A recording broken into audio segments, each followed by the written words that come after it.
Welcome to Most Must YouTube Channel History. Welcome to my TV, and we're back on Saraya Health and Boots. I'm on chapter 4. I can't remember what happened in the past, but you'll get to see it in the last 3 episodes. Alright, it's been a long time. Okay. Let me see how it would go.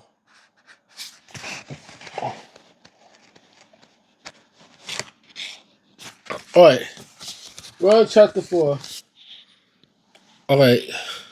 Now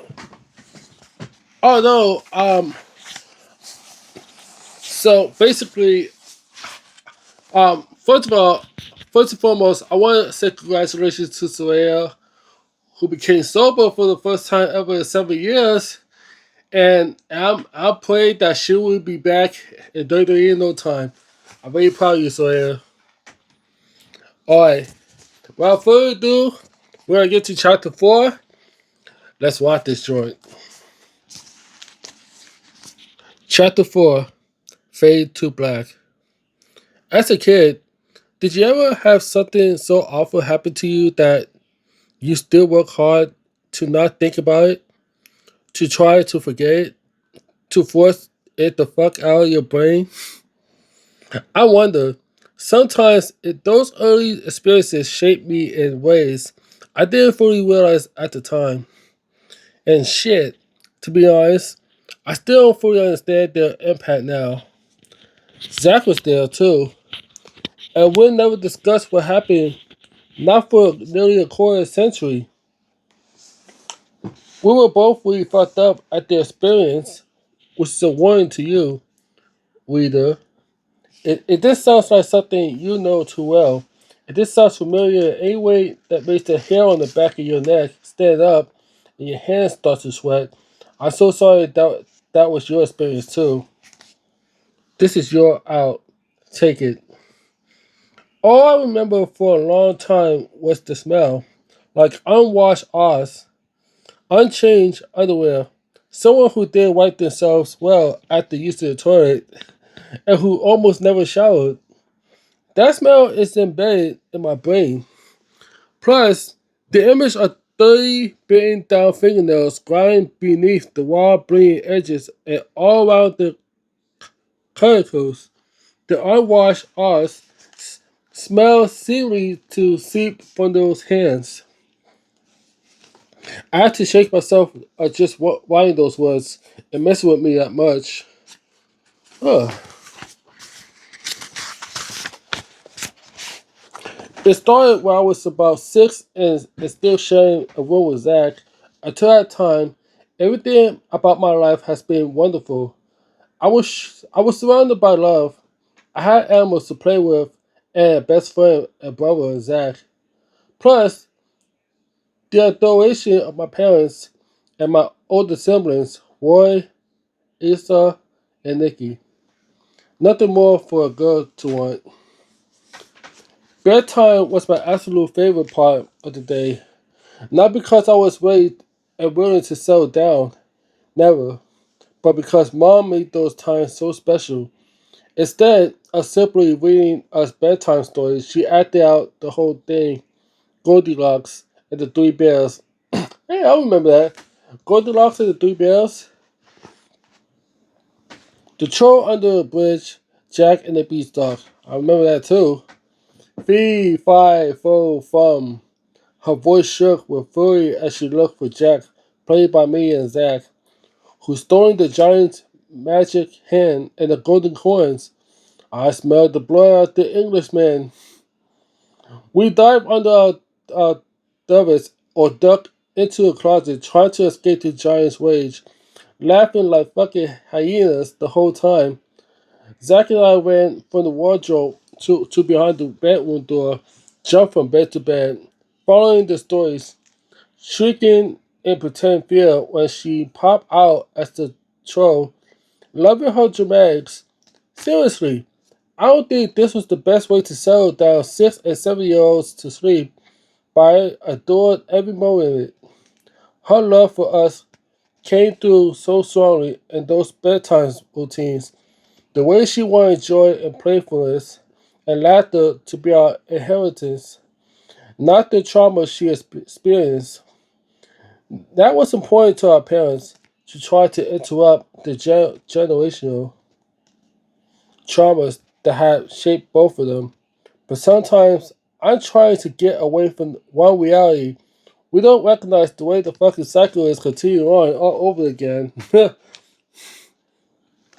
In my family, we always took this stories.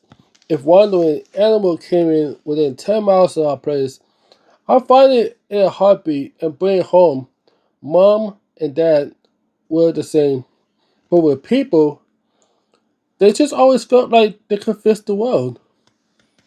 As such, our house was constantly full of people who needed a place to live for a short period of time.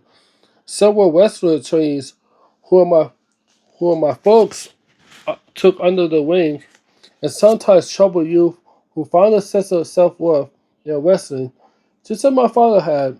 When people were having a hard time and needed a place to stay, they came into a night house.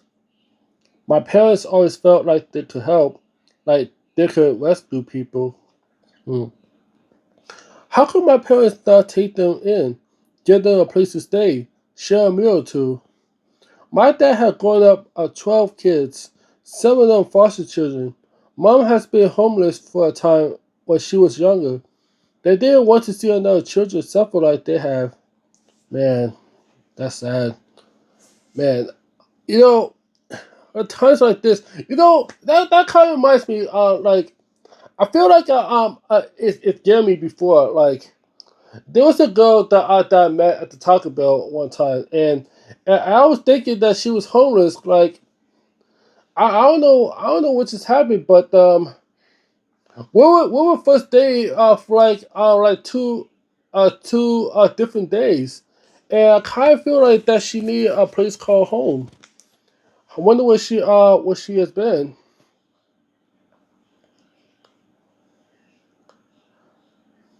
Man, okay,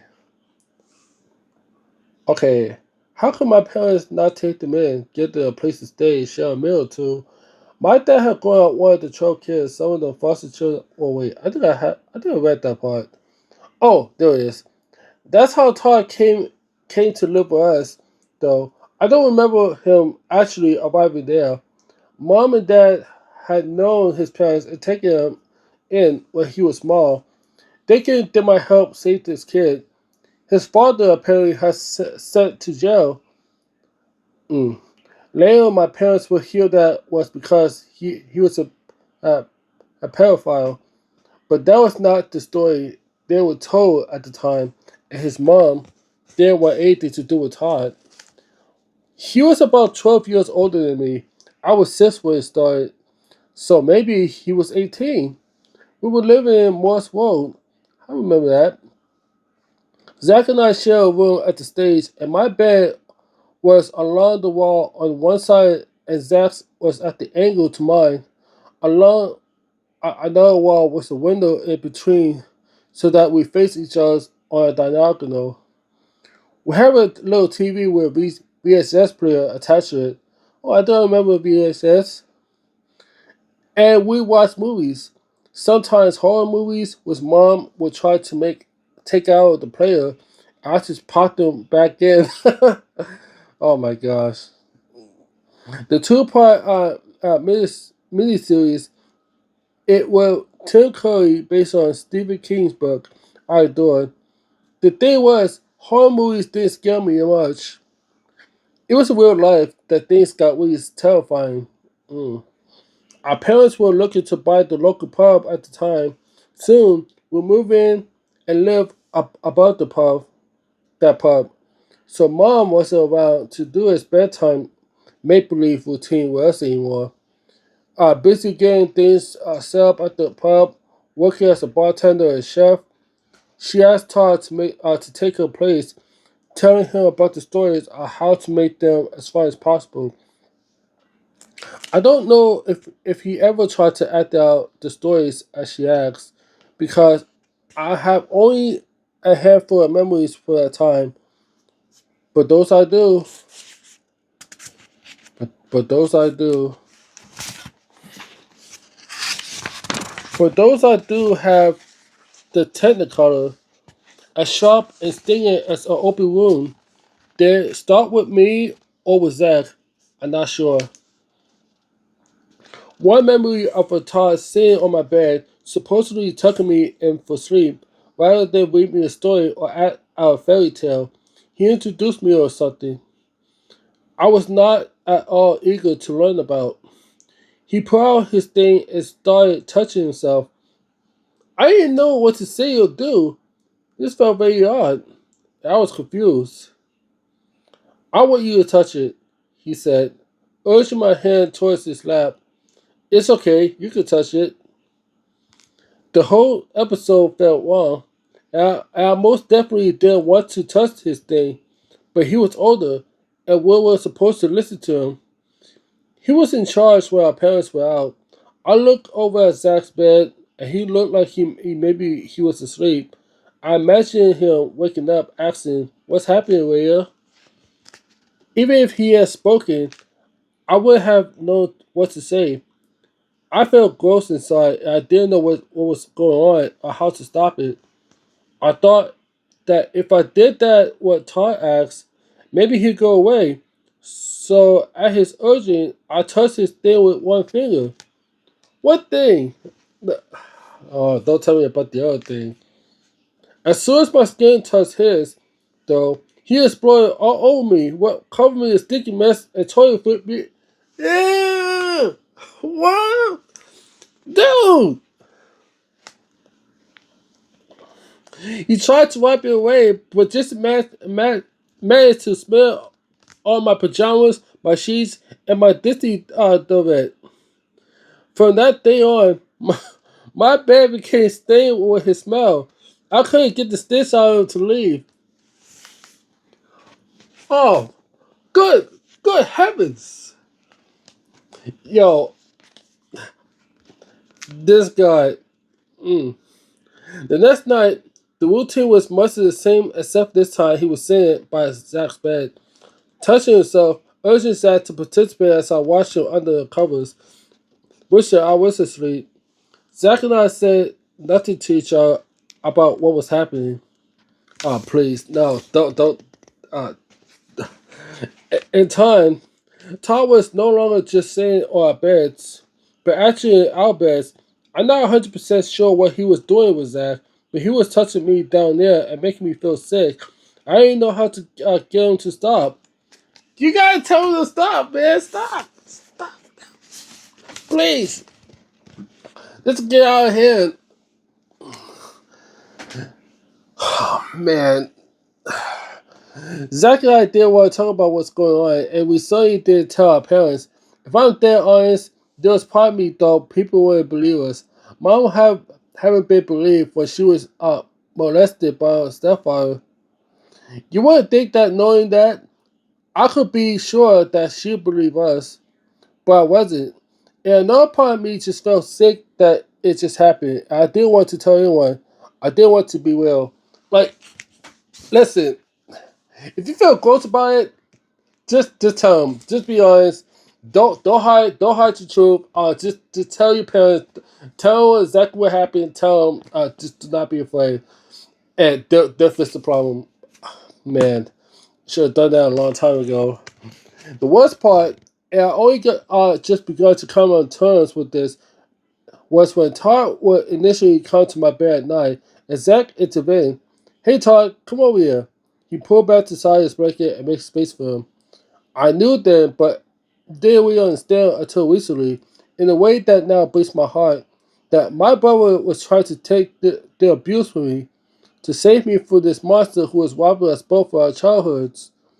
Mm. Man, did he jack him up right there? Did he beat him up or something?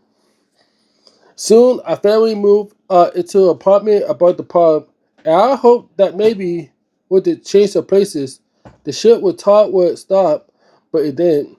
What made it worse was that the music and chatter from the pub below seeped up through our floorboards. Our bedroom was right above one of the main rooms. People in England loved the fucking sing-alongs. Everyone out there screaming, having a good time.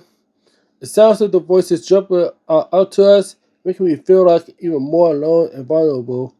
Or it doing singing at the top of your voices, still be music or poker night. People laughing and having a good time, which made what we're going through that much more painful. I could picture mom in the kitchen cooking for anyone, a TV or two blasting as well. The sounds of hilarity surrounding them, and there we were in our beds, just above their heads. It felt like only inches away, screaming inside their pure, overwhelming frustration. Mm. Man, they really don't like the sound of music right there. I just wanted someone to come upstairs, someone to come rescue us. Plus, on some nights where our house was filled with wrestlers staying with us, Todd would be told simply share one of our beds. That was an absolute worst. Having a smell near me all night long was like torture. I crawl out of bed and sleep in the rug, freeze my ass off sometimes, just be away from him. Man, if I was her, I would sleep with mom and dad. I would stay away from Todd. Yo, if I was you, I would sleep with my parents. Sometimes I throw a tantrum, unable to really say what was happening. I don't want him in my room. I shout at mom. I don't want people in my bed. It meant to be mine. Mom didn't catch on. She thought, like most kids, I just didn't want to share my room. One day out of the blue, Zach couldn't handle it anymore and called me. This was the first time we had ever really talked about it, and now as adults in our 30s, finally confronted what we've both been haunted for nearly 25 years. He brought up his own three kids and how he never let it outside into the house overnight, but left it to the kids' beds. See, and another thing, you have to teach the children to be careful what you living in with them because you never know. Like seriously, if you let that stranger guys that happens to be pretend to be in front of them, oh, yo, it threw me up about watching. But anyways, listen, whatever you do, don't let these mofo's into your house, sleep over in your sons and daughters' rooms. Don't let them do that. But if something happens to you, let's just say I'm the father. I had four kids, three sons and a daughter. If something happens to my daughter, if she tells me the truth, I will come out there upstairs and tell that guy. Oh, so what's good? What's going messing with my daughter for? I was just gonna make sure I could confront him, discipline that guy, and smack him until I call the parents. But listen, but if you want to let them into your house, tell them no. Tell them no. Yo, if I was the father, I would protect my children, like for real. The difference is, he said, if my son or daughters was saying to me, I don't want that person in my room, that would set alarms off, fire alarms, red flags. But in our family growing up, it was simply, well, we need these beds. You can just share. I would say that too if I were him. It's not that our parents were insensitive. God no. They were the softest, kindest people in the world. They just couldn't see what was going on. They worked so hard to keep us safe for what they experienced. They couldn't imagine what the very evil they thought they escaped us living under the same roof doing to their children. What had been done to them. Since Zach and I talked about what happened, he spoke to our parents about it. I still haven't yet. I just don't want to because it was too hard. But after Zach spoke to him, I got a text from my mom. I believe you, Saraya. I always believe you. Thank you, Zach. Yo, when he spoke the truth to mom, Monster told her, "I got you, Sawyer." That's what mother wants. Protection. For now, that's enough. I don't need to hash it out anymore. I just believe that my parents believe us and support us. I wonder sometimes if this experience fueled both Zach and me in the wrestling world, gave us access to a deep anger and sense of having been wrong, a kind of energy we try to work through with our wrestling. For me, I thought I just forgot about it all or burying it down under alcohol and drugs, but maybe it was working behind the scenes to provoke me. I asked Zach about it recently. I mean, at 5, 6, 7 years old, he said, the pain evident on his face. You understand that it's a willy, but you don't understand. He wanted to talk about what happened to us, like me. At the same time, he also didn't want to talk about it. You don't know if this was normal, and that's the bit I really struggle with, wondering, does anyone do this? But when I got older, like 13, 14, 15, Todd was still around, but not touching us anymore. As soon as I started getting bigger and stronger, I became really nasty to that man. What? Yo, she got her revenge? Wow.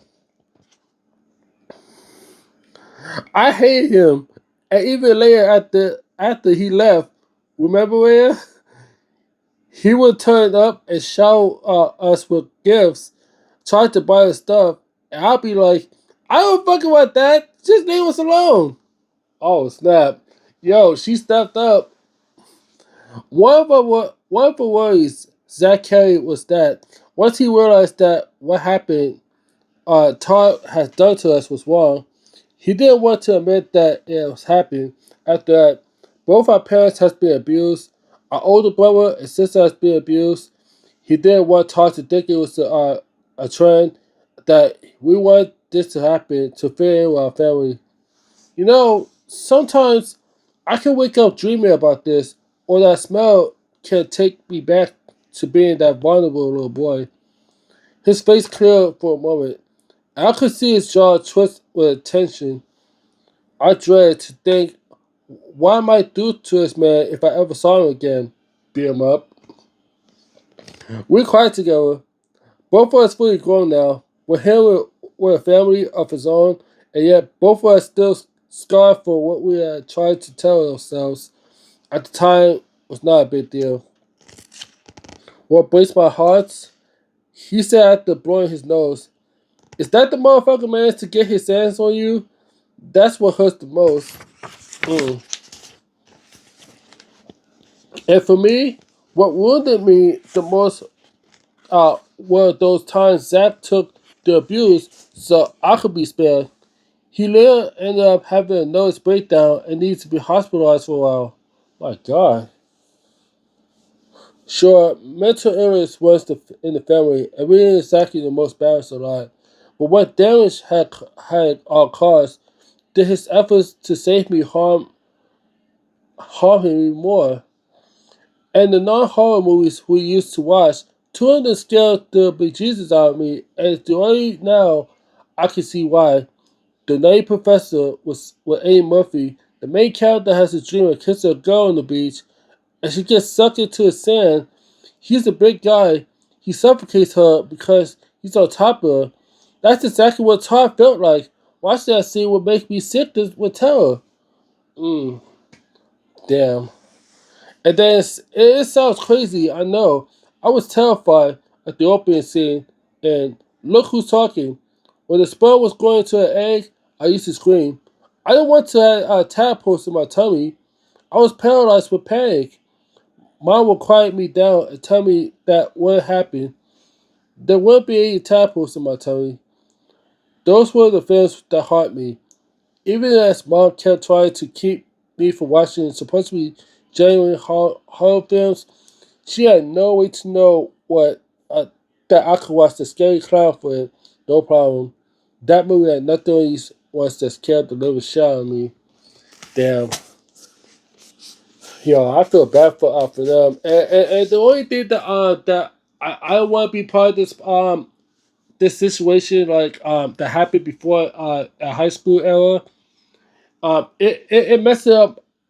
It messed up the my um my future and stuff.